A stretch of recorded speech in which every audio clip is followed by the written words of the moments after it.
तब तो छवि पीवत जीवत है, अब सोचन लोचन जात रे। हित पोष के तो सुप्राण पले, बिललात महादुख दोष भरे।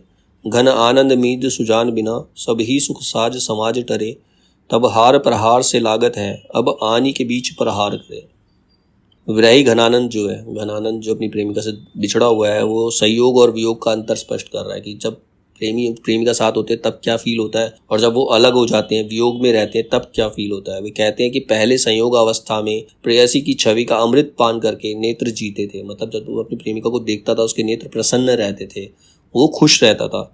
अब वियोग अवस्था में वे ही विष ज्वाल में जल रहे हैं, मतलब उसकी आंखों में ऐसा लग रहा है किसी ने जहर डाल दिया, उसकी आंखें जल रही है, विरह वेदना से जल रही है। प्राण पहले प्रेम के पोषण से पुष्ट हो रहे थे, मतलब खुश हो रहा था, शरीर स्वस्थ था, मतलब पूरी तरह से स्वस्थ था। अब दुख में गल रहे हैं, अब वो स्वस्थ नहीं रहा है क्योंकि वो प्रेमिका से अलग हो गया है। सब प्रकार के सुख वियोग में त्रोहित हो गए, जितने भी सुख थे, जितने भी जीवन में सुख थे, वो वियोग के क्षण में सब खत्म हो गए। उसे कोई भी सुख प्राप्त नहीं हो रहा है, मतलब वो प्राप्त कर ही नहीं पा रहा है।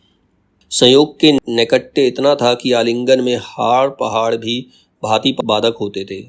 मतलब जब वो संयोग में आलिंगन मतलब गले लगाते थे तो पहाड़ ऐसा लगता, जो पहाड़ है उसमें बाधक हैं, उनका व्यवधान हटाकर आलिंगन होता था। मतलब जब वो संयोग में, जब उनकी मिलन की स्थिति थी, तो पहाड़ जैसे संकट भी वो हटा देते थे।